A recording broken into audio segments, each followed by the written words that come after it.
नमस्कार मेरे प्रिय विद्यार्थियों, आप सभी का हार्दिक स्वागत और अभिनंदन।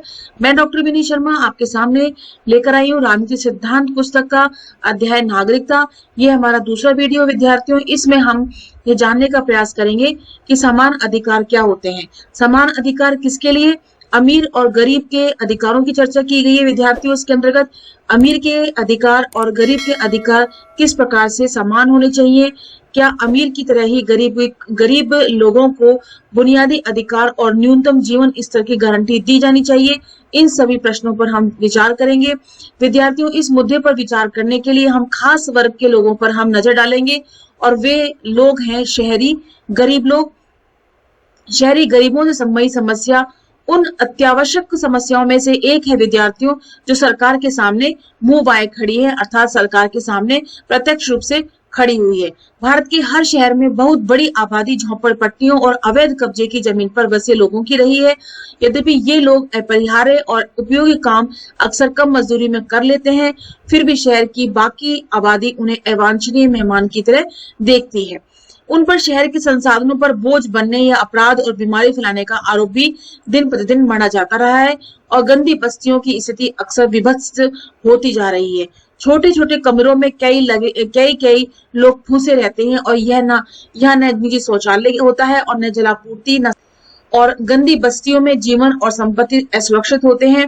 झोपड़पट्टियों के निवासी अपने श्रम से अर्थव्यवस्था में महत्वपूर्ण योगदान करते हैं। अन्य पेशों के बीच ये फेरी वाले, छोटे व्यापारी, सफाई कर्मी या घरेलू नौकर, नल ठीक करने वाले या मिस्त्री होते हैं।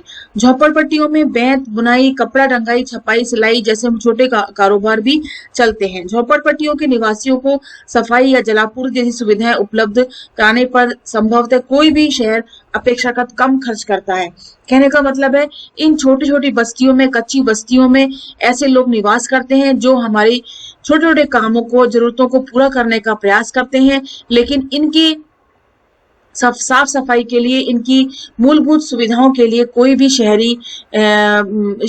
भी शहरी प्रशासन जो है उनके लिए आगे आकर कार्य नहीं करता है।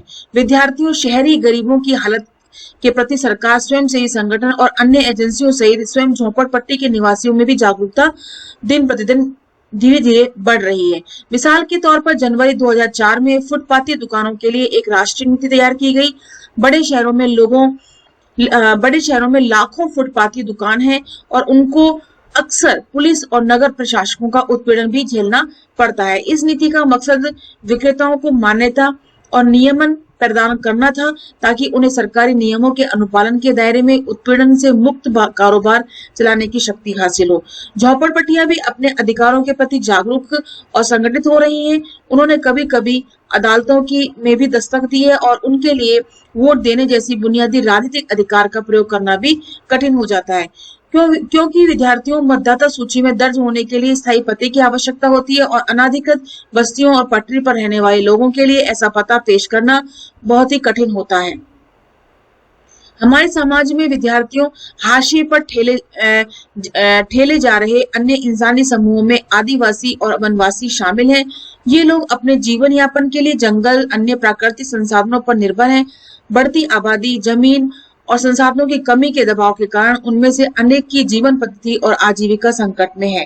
जंगल, तराई क्षेत्र में मौजूद खनिज संसाधनों की खनन करने के इच्छुक उद्यमियों के हितों का दबाव आदिवासियों और वनवासी लोगों की जीवन पद्धति और आजीविका पर एक खतरा मंडरा रहा है। पर्यटन उद्योग भी यही कह रहा है कि सरकारें इस सवाल से जूझ रही हैं कि देश के विकास को खतरे में डाले बगैर इन लोगों को इनके रहवास की सुरक्षा कैसे करें। तो विद्यार्थियों, ऐसे लोगों के पास किस प्रकार से हम समान अधिकार उपलब्ध करा सकते हैं, ये सरकार के समक्ष बहुत बड़ी समस्या खड़ी हुई है। यह ऐसा मुद्दा है विद्यार्थियों, जो सिर्फ आदिवासी आबादी नहीं बल्कि सभी नागरिकों को प्रभावित करता है। सभी नागरिकों को समान अधिकार और अवसर देने पर विचार करना और सुनिश्चित करना किसी सरकार के लिए आसान मसला नहीं है। विभिन्न समूहों के लोगों की जरूरत और समस्याएं अलग अलग हो सकती हैं और एक समूह के अधिकार दूसरे समूह के अधिकारों के प्रतिकूल भी हो सकते हैं। नागरिकों के लिए समान अधिकार का मतलब यह नहीं होता कि सभी लोगों पर समान नीतियां लागू कर दी जाएं, क्योंकि विभिन्न समूह के लोगों की जरूरतें भिन्न भिन्न हो सकती हैं। अगर प्रयोजन सिर्फ एक नीति बनाना नहीं नीति बनाना नहीं है जो सभी लोगों पर एक तरह से लागू हो, बल्कि लोगों को अधिक बराबरी पर लाना हमारी जिम्मेदारी है। नीतियां तैयार करते वक्त लोगों की विभिन्न जरूरतों और दावों का ध्यान भी रखना होगा। इस विमर्श से ये स्पष्ट हो जाना चाहिए विद्यार्थियों की वैश्विक स्थिति, अर्थव्यवस्था और समाज में बदलाव नागरिकता के अर्थ और अधिकारों की नई व्याख्या की मांग करते हैं।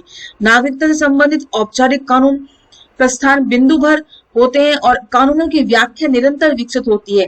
हालांकि कुछ ऐसी समस्याएं उठ सकती हैं जिनका समाधान पाना आसान नहीं होता। फिर भी समान नागरिकता की अवधारणा का अर्थ यही है कि सभी नागरिकों को समान अधिकार और सुरक्षा प्रदान करना सरकारी नीतियों का मार्गदर्शक सिद्धांत होना चाहिए।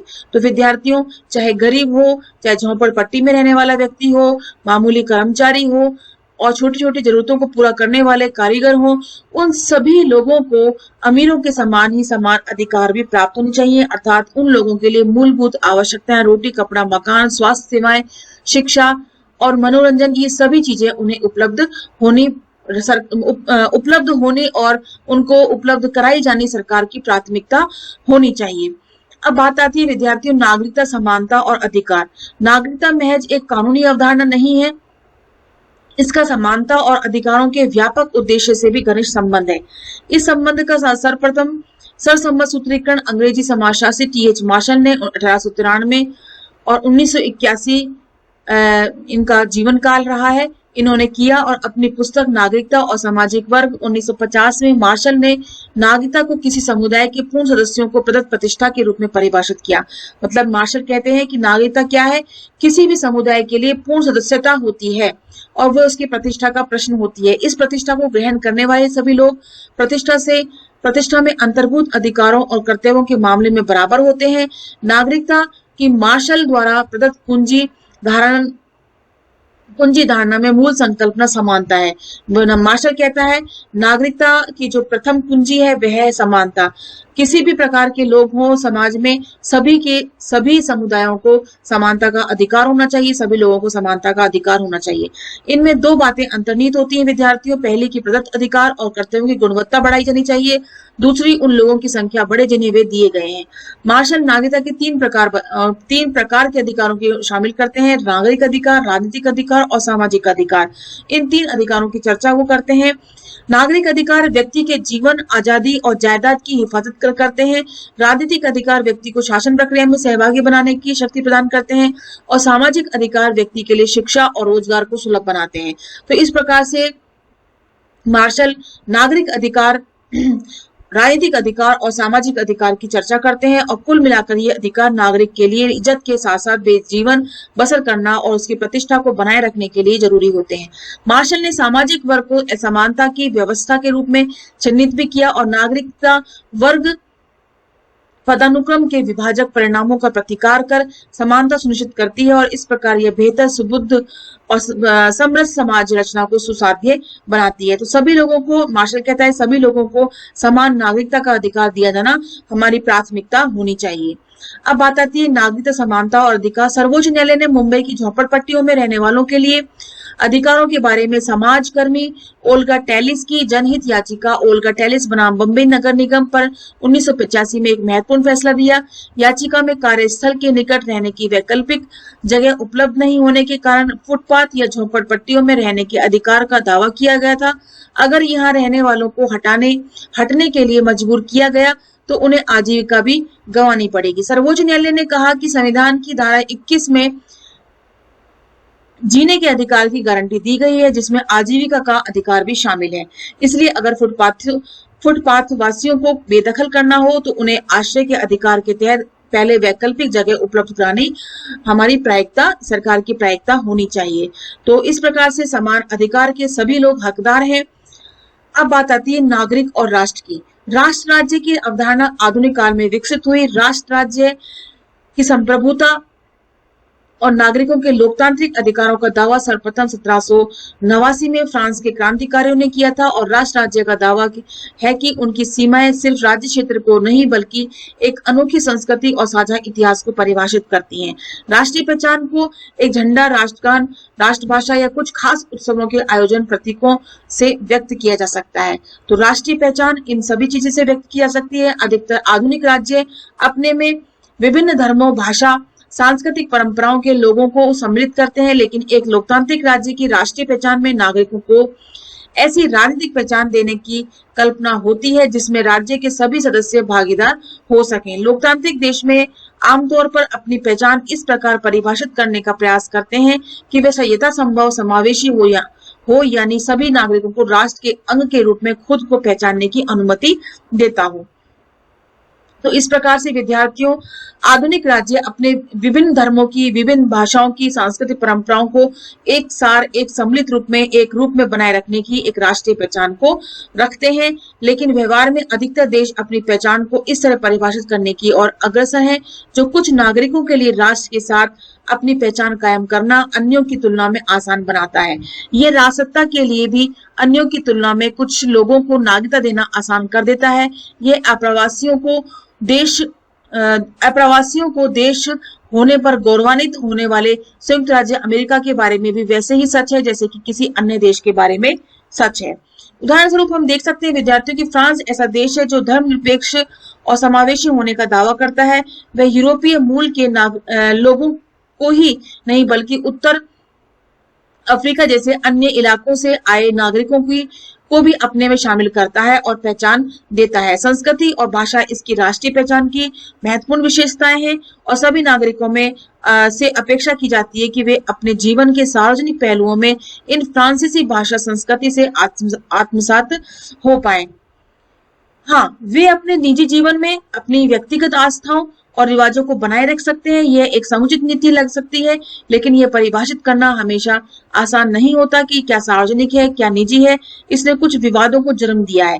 धार्मिक विश्वास नागरिकों के निजी क्षेत्र का मामला माना जाता है, लेकिन कई बार धार्मिक प्रतीक और रिवाज सार्वजनिक जीवन में प्रवेश कर जाते हैं।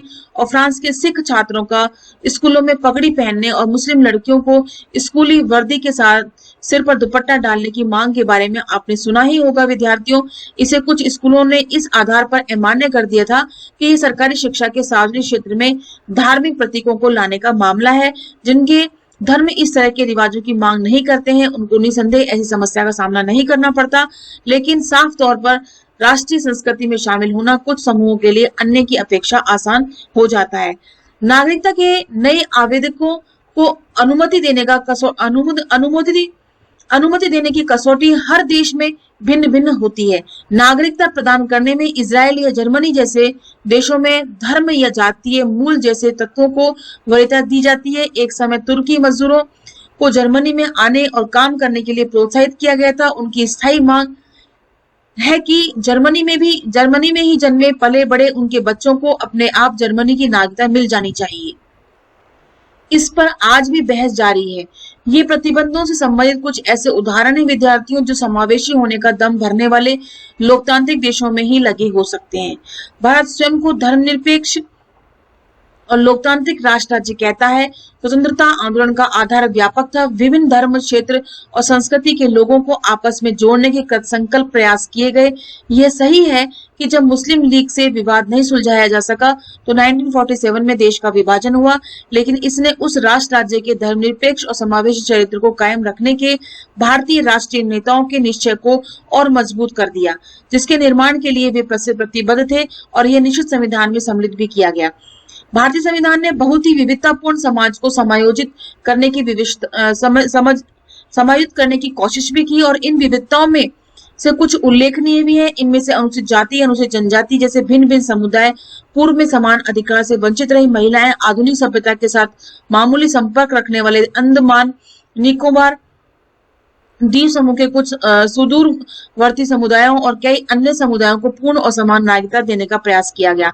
इसने देश के विभिन्न हिस्सों में प्रचलित विभिन्न भाषाओं, धर्म और रिवाजों की पहचान बनाए रखने का प्रयास किया। इसे लोगों को उनकी निजी आस्था, भाषा, सांस्कृतिक रिवाजों को छोड़ने के लिए बाध्य किए बिना सभी को समान अधिकार उपलब्ध कराया गया।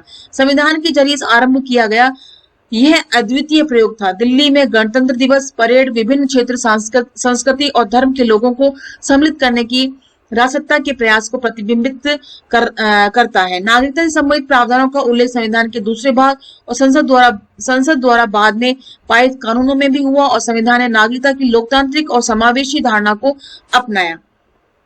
विद्यार्थियों, भारत में जन्म, वंश, परंपरा, पंजीकरण, देशीकरण या किसी भू क्षेत्र के राज क्षेत्र में शामिल होने से नागरिकता हासिल की जा सकती है। संविधान में नागरिकों के अधिकार और दायित्व दर्ज हैं। ये प्रावधान भी है कि राज्य को केवल धर्म, मूल वंश, जाति, लिंग, जन्म स्थान या इनमें से किसी के भी आधार पर नागरिकता के साथ भेदभाव नहीं करना चाहिए। धार्मिक और भाषाई अल्पसंख्यकों के अधिकारों की भी संरक्षित किया गया है।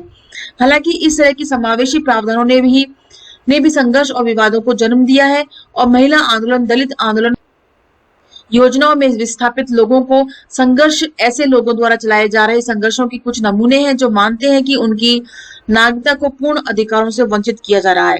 भारत के अनुभव से संकेत मिलते हैं कि किसी देश में लोकतांत्रिक नागरिकता एक परियोजना या लक्ष्य सिद्धि का एक आदर्श है। जैसे जैसे समाज बदल रहा है वैसे वैसे नित नए मुद्दे उठाए जा रहे हैं और वे समूह नए मांगे पेश कर रहे हैं जिन्हें लगता है कि वे हाशिए पर ठेले जा रहे हैं यानी धकेले जा रहे हैं। लोकतांत्रिक राज्य में इन मांगों पर खुले दिमाग से बातचीत करनी होती है। तो विद्यार्थियों, इसमें नागरिक और राष्ट्र के बिंदु में हमने ये समझने का प्रयास किया कि किस प्रकार से विभिन्न देशों में नागरिक अपने अधिकारों की मांग कर रहे हैं और राष्ट्र का क्या अर्थ है, इसको हमने जाना। और हमने ये जाना कि राष्ट्र के अंतर्गत, जिसमें हमने फ्रांसीसी क्रांति की बात की, और राष्ट्र राज्यों का दावा ये रहा कि उनकी सिफारिशें राज्य क्षेत्र के को नहीं बल्कि एक अनोखी संस्कृति और साझा इतिहास को परिभाषित करती हैं। चाहे हम किसी भी धर्म, जाति, भाषा के हो, लेकिन हमारी संस्कृति और हमारा साझा इतिहास जो है एक ऐसा उदाहरण प्रस्तुत करता है जो राष्ट्र को संबोधित करता है। इसके अंतर्गत विद्यार्थियों, आधुनिक राज्य अपने में विभिन्न धर्मों और भाषा, सांस्कृतिक परंपराओं को सम्मिलित करने की बात की गई और फ्रांस ऐसा देश है जो धर्मनिरपेक्ष और समावेशी होने का दावा करता है और वे यूरोपीय मूल के लोगों को ही नहीं बल्कि उत्तर अफ्रीका जैसे अन्य इलाकों में आए नागरिकों को भी अपने में शामिल करने का प्रयास करता है। उनकी संस्कृति, भाषा और इसकी राष्ट्रीय पहचान की महत्वपूर्ण विशेषताओं को बनाए रखने के लिए वह हमेशा तत्पर रहता है और फ्रांसीसी भाषा, संस्कृति में आत्मसात हो जाने के लिए भी उनको प्रेरणा देता है। तो इस प्रकार से विद्यार्थियों, राष्ट्र और नागरिकता एक इस प्रकार से जुड़े हुए हैं कि प्रत्येक राष्ट्र में रहने वाले लोग किसी भी धर्म, जाति, भाषा, संस्कृति के हों, वो अपनी संस्कृति को बनाए रख सकते हैं, लेकिन उनको अपने देश के प्रति, अपने राष्ट्र के प्रति समर्पित होने की भावना को हमेशा प्रायिकता दी जाती है। और इसी प्रकार से इसमें फ्रांस के अंतर्गत ये बात बताई गई कि सिख स्कूलों में पगड़ी पहनने और मुस्लिम लड़कियों को स्कूल में वर्दी के साथ दुपट्टा डालने की जो मांग थी उसको सरकारी स्कूलों ने मना किया। क्योंकि सरकारी शिक्षा के अंतर्गत इस प्रकार से किसी धर्म को आइडेंटिफाई नहीं किया जाना चाहिए, जिससे कि किसी सरकारी स्कूल के द्वारा, सरकारी संस्था के द्वारा किसी धर्म को प्रोत्साहित करना गलत माना जाता है संविधान के अनुसार। इसी प्रकार से विद्यार्थियों, भारत भी एक धर्मनिरपेक्ष और लोकतांत्रिक राष्ट्र है और इस लोकतांत्रिक राष्ट्र और धर्मनिरपेक्ष राष्ट्र के अंतर्गत स्वतंत्रता आंदोलन के आधार भी व्यापक रहा हमारा और धर्म, क्षेत्र और संस्कृति के लोगों को आपस में जोड़ने के लिए हमेशा कृत संकल्प रहा। लेकिन जब मुस्लिम और हिंदू आपस में नहीं जुड़ पाए तो 1947 में देश का विभाजन हुआ। विभाजन के बाद भी भारत ने अपनी इस संस्कृति को बनाए रखने का भरसकर प्रयास किया और इन सब नेताओं ने इस राष्ट्रवादी भावना को संविधान में प्रतिबद्ध भी किया और विविधतापूर्ण समाज को समायोजित करने का की जो भावना राष्ट्रीय स्वतंत्रता आंदोलन के समय राष्ट्रीय नेताओं की थी, उसको संविधान में पिरोकर रखने का एक भरसकर प्रयास भी किया और सभी किसी भी धर्म, जाति, भाषा के लोग होने के बावजूद भी भारत के अंतर्गत सभी एकजुट होकर के, मिल करके रहने का पूर्ण प्रयास करते हैं और समय समय पर होने वाले ऐसे लोगों पर जिन्हें हाशिए पर धकेल दिया गया है, वे भी अपनी लोकतांत्रिक संस्कृति या लोकतांत्रिक मांगों के आधार पर अपनी मांगों को मनवाने के लिए प्रतिरोध भी करते रहते हैं और खुले दिमाग से बातचीत भी करते हैं। और इसी के आधार पर हम कह सकते हैं कि नागरिकता की अवधारणा कोई ऐसी अवधारणा नहीं है जिसे हम संक्षिप्त रूप में समझ सकें। नागरिकता के अंतर्गत समान नागरिकता की अवधारणा और नागरिकों को राष्ट्र के साथ सम्मिलित करने की अवधारणा समाहित होती है। नागरिकता किसी एक व्यक्ति को नहीं, कुछ समुदाय को नहीं, कुछ लोगों को नहीं, राज्य में रहने वाले संपूर्ण लोगों को, चाहे वे किसी भी धर्म, जाति, भाषा, संस्कृति के हों, उन सभी को नागरिकता का अधिकार दिया जाना चाहिए। विद्यार्थियों, इसके साथ ही ये वीडियो हम यहीं समाप्त करते हैं। नेक्स्ट वीडियो में हम सार्वभौमिक नागरिकता क्या होती है, इसके बारे में हम विस्तृत रूप से चर्चा करने का प्रयास करेंगे। आपके साथ हम डिस्कस करेंगे कि सार्वभौमिक नागरिकता क्या होती है। तब तक के लिए हम आपसे विदा लेते हैं। धन्यवाद एंड नमस्कार।